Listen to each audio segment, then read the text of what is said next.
na ye kasa won nwini nchirima because na nanom de to ma say de be ya oba akonya eto a enye wona na esi hene e de ya be da ho kakra na say de yura kire ye no amamanya mane kwa so omaye se bi ko be mateki afe na femi yes jimi na abusiafo na hyehyɛ chi na mutwa asase to na beba na ye stress e wona no mada roma yes lem na me ekoso pa na ekoso ye mate o he kwabre abusia na na yes kwabre na no mo be kire wo ye abusia no me se abusia no the royals no ye tunton asase bi basabasa fa chi tazen e be yi de sebrante so be di akonya no na eka da ene hawo abedi nanim taneti yes lem mada roma me ka se muwe san se mate kwabre se na no mudin se mudin mada roma yes lem ese mudin pa ana no yesre mu munhwa saade we na munka esan se obia ba na oka na kwabe de ese menkoto asase o eba sai ya de hia o mutu kwan pese o be bibi e we kromo o ya de hekran a o mu free kromo ha no o mu ntimi ma meye esan se ehu abo abusia aha nice Ghana na ene eba be din komo kakra bia me gina Antoa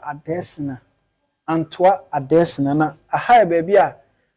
ewo history a emu doyie pa me ka history a akosikoko ne ka history ba ye kasem a ye se abakosem ene ade asanteman chechire no Adesina di mu akotini yi pa esan se Adesina ye Antoa hina penima yes so is a for brain pon penima yes two for brain pon kese nti ade ba ko a eya na da bia me kan say anytime I meko ba bia ya mpese me di nkomo esan say me amamre fa me ho me dakra na me ti amamre a me sorry sabio me da ba bia na ba bibia lock me kra me sorry na ma ba be ti amamre na ma be sua amamre esan say amamre me de ene Antoa TV na Antoa ewa ha me say atade ehye no asante akade de odi mu akotini medika ka o de ofra mi se o pese o ni no ana o pe bibi e ya asante akade a ofra bi a me do ne number be ma na wafra no na o ne obaye asante akade eni asante ade bi a o pe bia o de ebia mu nso no sa follow no Antoa TV e o YouTube Antoa TV ono pe ene ka asante ene Antoa sema eye krojin nti ene meni ba bonko mo free ha Antoa Adesina yimfie ne ejina no meni ba bonko mo kakra na bro apa eja so ze sia de ana ya asante sem na yes asante sem zo de yimfie ni agro na ya da bia ya na metai kase yes de bi obi ba social media na obi a say ya be fire no nyanu nko a but o say me hu say enyanu ne enim yo yesa so tia mamra ase angasa minim say Antoa eni mu abakosem so de okura oye pa da bi ejan ya Adesina minim say ofri a boy nko kakra Adesina kura no ni fiber ni say Adesina ajefo da mati bebre say more nice TV Antoa TV sene de bia oye no oba me na so oba me ha da so be se wo kai me e ka se Adesina nyina no e Antoa yam okay yeah Adesina di kuro usa kire na Antoa hene okay yes nti Antoa hene si otu for brempon na penima ene na Adesina hene abakose mu no na Adesina hene wo fa se na ne wo fa ene na Antoa hene na kwakuware nti busia joint ye ka se abusia adehye na ese takwa ne makuru yes mo na bititi mo nti ye ka se Adesina ina ya Antoa ina nsi Adesina iza me meti Adesina no ache nti na minim se bia Adesina se de si be Antoa ikura de nti wa kire mu se amati ase na ade ba akwa minim se Adesina wo anniversary bi e ba beye by hon so but before born komo no Adesina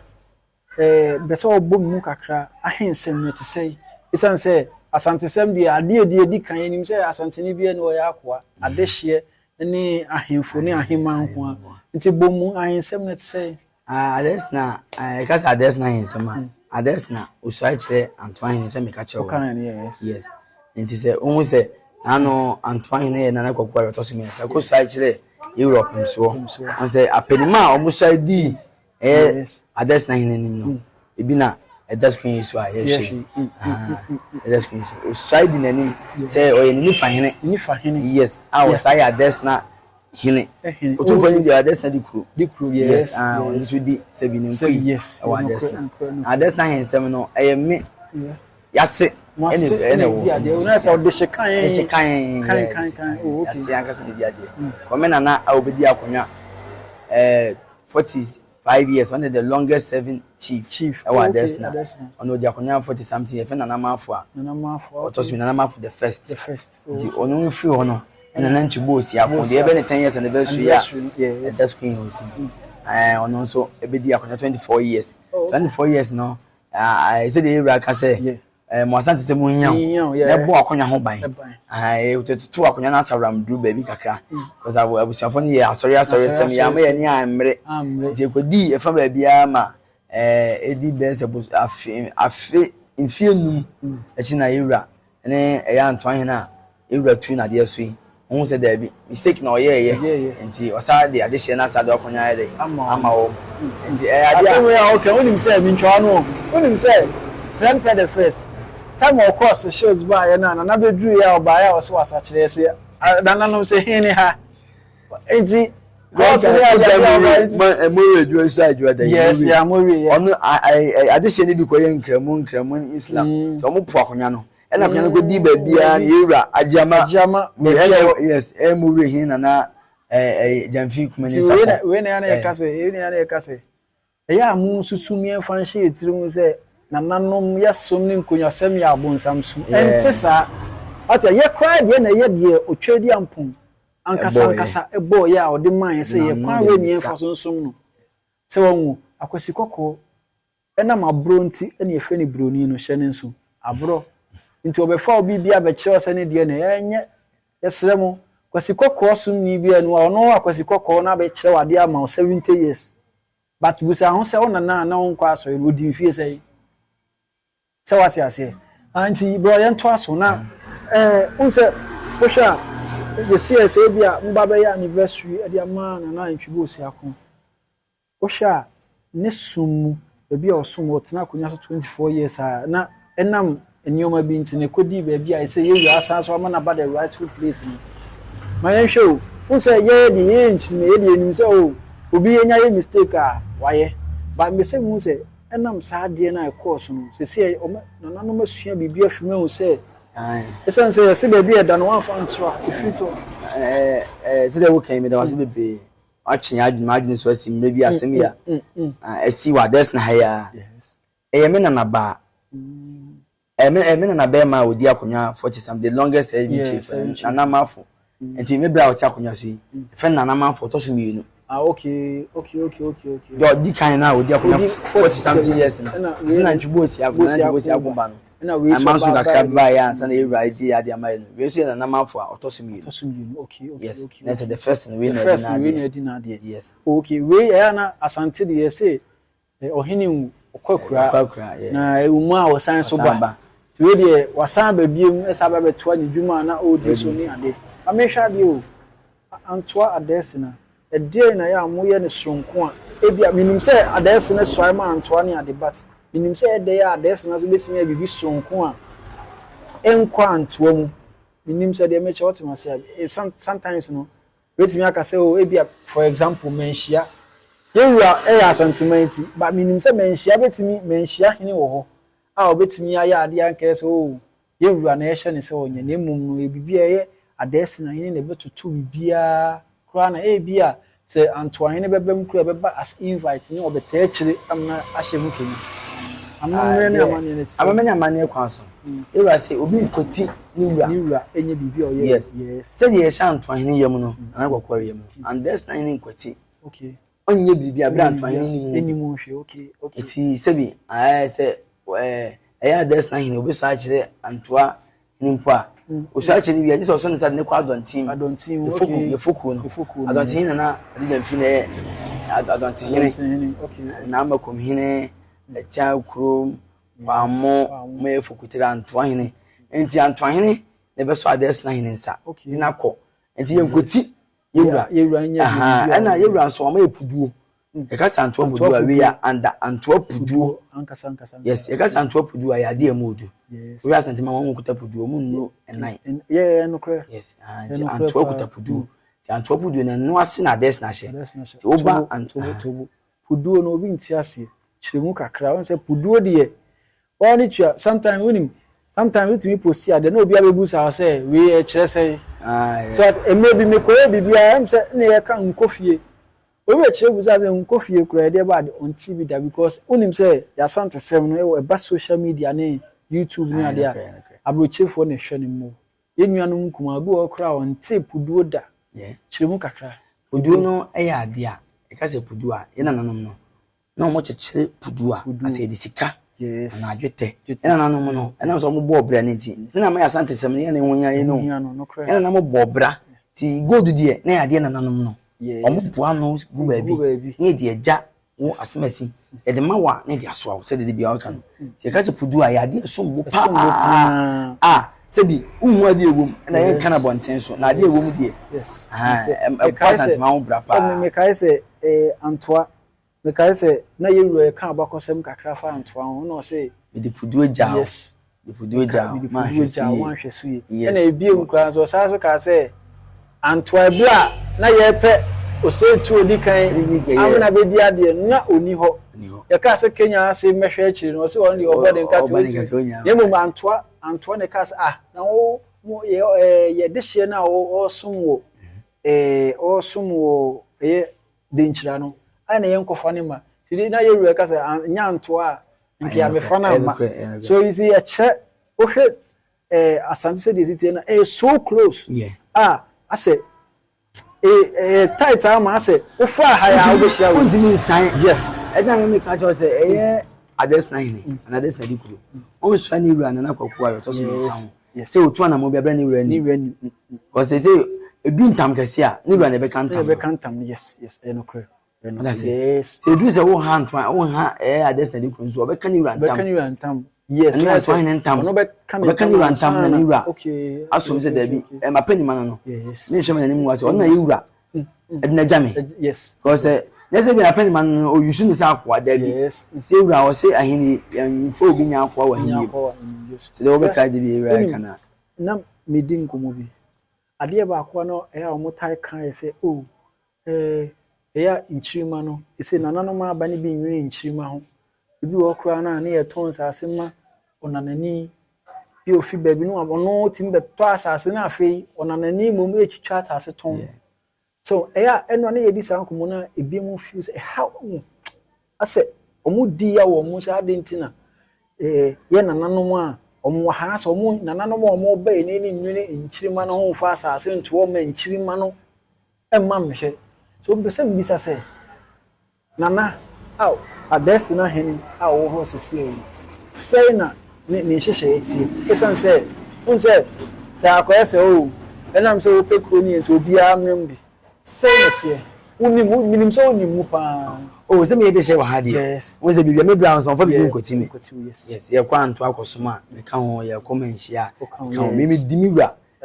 ne ye na ades na hene o de makoma Antoine so de sebi o de anante sebi se de amamre ne amane ye kire ye no saa de pepe ne tie ades na hene betina konya so mfie num ni mfie num confiance se ye egu abe na emu odene na ene oba mfie ye kwan na enye se de sitie yes ye kwan na enye Dr. Mwakoyene Antoa de e serve o man ni ye nyo me say Antoa de me target Dr. Mwakoyene o kwa we die e serve o man no Antoa baby e serve o man no enye se me pe wasem na bibi wo se na say race course na me bo abaso me ntown yewom no kra de o se ye e kwa we ase me say obi ati Antoa nka Antoa ko se nkitimi ede ye monument bi ba besua de okonfo obiri konfo ye bibi e wo Antoa nti nka Antoa na nimpatemu die ni kwa se nke yisi nim se waso mre obeye ebesrew minim se shako na so odin na ya na wode ba bi eni kwa so wode kire okra na wode kire wadawroma antoa de be hwe hu bibi na ye e de ma me fa platform yi so na me fa bo Dr. Makohene Dr. Makohene wadama antoa kwan die yesiro na kufuado na odi be kan nsem bi kire ye wo o Tech FM say on so yen sase enkoto aba man ba ye de nka se obi kan panyin kasa akasa na so amamu ye kona wi aba so aba de a wadaroma o ya desna for anantoafo beto aba ma wen dis de bia is a kwan we kwan ada ho acha ye tete ye o ran face we ya an fe kama pa de future ye no nti Dr. Makohene we de wadaroma chopa nti yentoa so na wo baby a wo kan about nana be nana na me se nana be di akonya eye mfie enunisia ewe baba se me ka kire won na mfie na nye ba mo fa me nana panyin na yatakwa me okay efa yatakwa me mama nche kwa hu se ya me na efe yeah ba na enya hakwa na ekwan danche mu anyhow anaba hu se da bi kro no wani monyam ye wahimfi no kro na ehwe se obesi se himfi no na kama se de wohu be kro ba na de she ba na yewra kwa etwam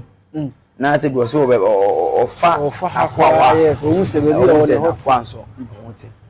etina na so de etina ho so ma edi mfi mienu esi se himfi kama ye de be wram ma ho se de yes esi ye na afi de na ehye ma o ma sha se eye clinic ewo ha by any kind na ma NGO for because na tiefi sebi toilet ho enna pa ma kruwi ana disi ho si wo ma NGO for ebe so na sene ma wa ye toilet kama na bi ase de se krubu ho ya abro yes and krubu so ha e den a nipa ni buwom e bitimi ko no ma koto bola egu ho bitimi ko ma ko esi ni na ekra nte de ebe kama yes na Ebra hospital ase I no free a Ankwanto hospital go Ebra yes it was hwese obi Ebra for hospital company for na de asase bi to asase da ho yeah ebe ko so na akwowe to say omo mfanye any kind Dr. Wokotin eye ne baba Francisca o ye say obisi market ama eye address na kuro no o hyase edu baabi wanyi na aban ko Dr. Makohene ene market ye hia bi hia hospital nti dada ni si wo kwa de Dr. Boa anu Ebra for health service omo bae so mo person mo use sa building no na mo kwase da bi fanye said the market na antimanya market na be hospital na agye me mind dia o dia mo nti say ye nya kwan no mfuturo ya ye nketenkete ye srew we dia mu ntie na sopem na mo me man nti ene ade wo nti na o di se egu akwan pa now ena sa asesem mansonso wa ha enu ni asem ka me be ba ho ni so asesem manson wa ha pa adentina abusia no ye ha adwene because me abusia no me ka ho bi yes minyamo ebi wa ha ebi kwa wa ha video no come betima abam omo ha adwene omo nyansa ase no ebi na gina ho yi ebi na nyansa ase that's not ase obi na gina ho no se de ka na ebi adi bi pa but ade hye ne ya na if is ase no ye ton an no ebi ma ton asase ton ya se be yi obeton afi no abofo ma fi no ya popura yes and say eno na ya na ye ka se wonwini nchiri ma because na nanu de to ma se de be ya oba akonya eton a enya wona na esi hine e de ya be da ho kakra na se de yura kire ye no amamanya mane kwa so omaye se bi ko betima take afi na femi yes jimi na abusiafo na hyehye chi na mutwa asase to na beba na ye stress e wona no madawroma yes lem na me ekoso pa no ekoso e mate Kwabre abusia na yes Kwabre na no mo be kire wo ye abusia no me se abusia no the royals no ye tunton asase bi basabasa fa chi tazen e be yi de sebrante so be di akonya no na eka da ene hawo abedi nanim tanete yes lem madawroma me ka se mu esan se mate Kwabre se na no mudin se mudin madawroma yes lem ese mudin pa nana no yesre mu munhwa saa de we na munka esan se obia ba na oka na Kwabre de ese menkoto asase o eba saa ya de hia o mutu kwan person be bibi o ye kromo mu ya de hekran a o mu free kromo ha no o mu ntimi ma meye esan se ehu abo mu o se ye na asase kura oba na ense mebre manso ni ade yesre mu eba saa na se ohimpo be di ade a na ama ni tibu odakra ontimi nyina homi esan se oba be kuka eba sa na a delay development e wo man mu yesre mu ye nananom nti ye nuanom nkumanti ye nuanom ne adehye a o metu kon o mpese o musa ba fie ebe ya de papa bi de boa o man ne ma yen nchirima ye nuanom ketoa ene ye nuanom panifo ni binya so mfaso ye sere mo madarom nyen hwe saa de ewi ni enka esanse we eni kwan se nka ye okon a ye kun wo yankase ye ho ye sere mo se de nana ka no onim se ade we ade ha adwenti no no e me kan wo bi yes e se ye adehye no yes sere mo ye ha adwene pa ye ma ye nuanom mo be di akonwa na ye ofa mo asomdwu wo mo sa se me de ha wo mo ene odehye brantie ma ya na etwa sa se fa akiri to odehye ba be di ade na afi na okọ police station na okọ court na o sisi nsem na afi amakuru no so ekechi yesere mu so na mabasa nsem no so yaba nsase sem ni ade afi minim se ye be wurafie ese ye wurafie ni afi ye ndi ahankomo ni anniversary ni ho nkomo proper yes nti abusuya ye nyamum ye twe ho sima ni akotena se wa ahemfie ni adi nkomo kakra akirechire nsem mu amu hu die ba bekoso adesi na on the 24th of August 24th August Madam Roma so bodwe mu ye twa ho sima